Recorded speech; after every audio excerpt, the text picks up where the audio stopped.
requirement for a carrier-based long-range strike capability is a frequent subject of discussion around Washington. The U.S. Navy's need for improved air superiority capabilities is often neglected. The service has not had a dedicated air-to-air combat aircraft since it retired the Grumman F-14 Tomcat in 2006. But even the Tomcat was adapted into a strike aircraft during its last years in service after the Soviet threat evaporated.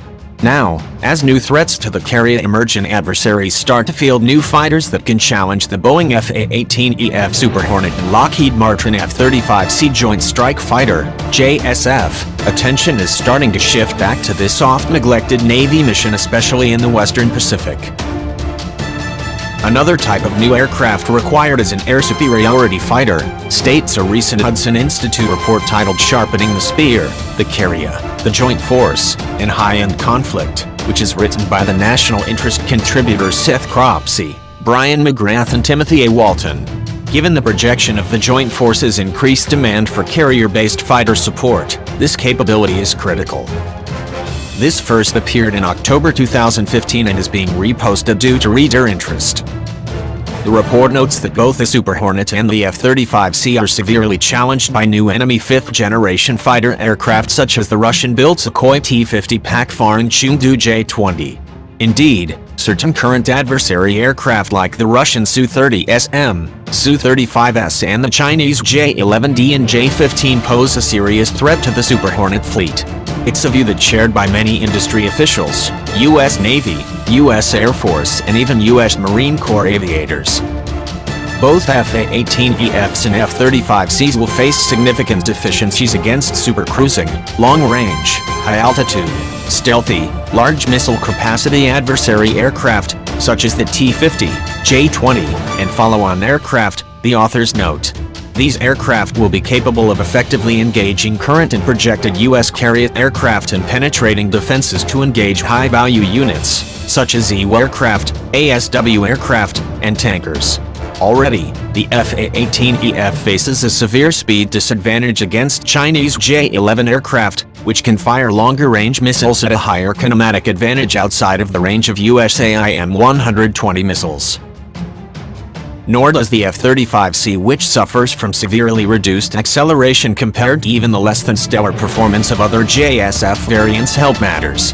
Similarly, the F-35C is optimized as an attack fighter, resulting in a medium-altitude flight profile, and its current ability to only carry 2 AIM-120 missiles internally, until Block 3, limits its capability under complex electromagnetic conditions, the authors wrote. As an interim measure, the Navy and Air Force should significantly accelerate the F-35C's Block 5 upgrade to enable the aircraft to carry 6 AIM-120 missiles internally. The F-35C was never designed to be an air superiority fighter. Indeed, naval planners in the mid-1990s wanted the JSF to be a strike-oriented aircraft with only a 6.5 G airframe load limit with very limited air-to-air capability, according to one retired U.S. Navy official. Indeed, some naval planners at the time had discussed retiring the F-14 in favor of keeping the Grumman A-6 Intruder in service.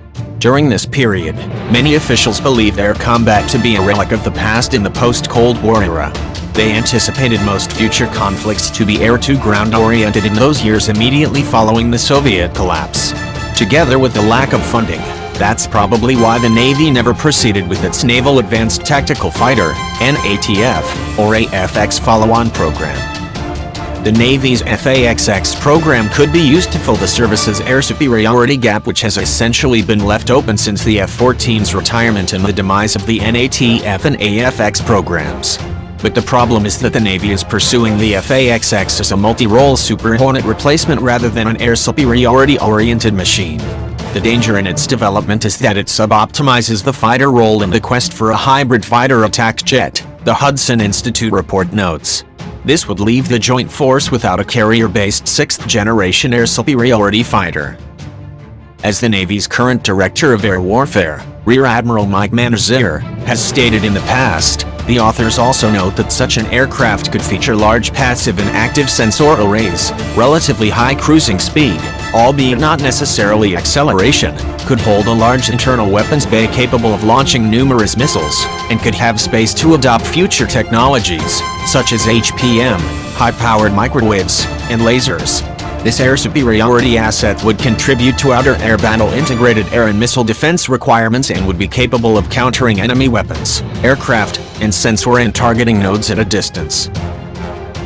Outer air battle, of course, refers to a Navy concept from the 1980s to fend off a concerted attack by hordes of Soviet Tupolev F-22M backfire bombers, Oscar-class, Project 949A Antaroy, nuclear-powered guided missile submarines and surface action groups led by warships like the Kirov-class nuclear-powered battle cruisers, as now Deputy Defense Secretary Bob Work. He was the CEO of the Center for a New American Security at the time, described to me in 2013. These Soviet assets would have launched their arsenals of anti-ship cruise missiles from multiple points of the compass. As Work described it, the Navy was relatively confident it could sink the Oscars and surface ships before they could launch their missiles. They were far less confident about their ability to take out the Tu-22Ms before they could get into launch position. The Tomcats, under outer air battle, would try to kill the Archers the backfires before they could shoot and attempt to eliminate any cruise missiles that they launched. But, Work notes, no one knows how well it would have worked during a shooting war with the Soviet Union, and it's a good thing we never got to find out. But with China's emerging anti-access area denial strategy, the threat is back. While the F/A-XX and the Air Force's F-X are in their infancy, it has become clear that they will be different aircraft designs that will probably share common technologies. The Navy does seem to be focusing on a more defensive F-14-like concept, while the Air Force is looking for a more offensively oriented air superiority platform that could replace the Lockheed Martin F-22 Raptor. As you'll see over the coming years, the differences between the primary mission and the likely threats will drive significant differences between the F/A-XX and F-X programs, as well as legacy systems like the F-22 and F-35, one senior defense official told me.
From the rest of Tomcat, I say, please,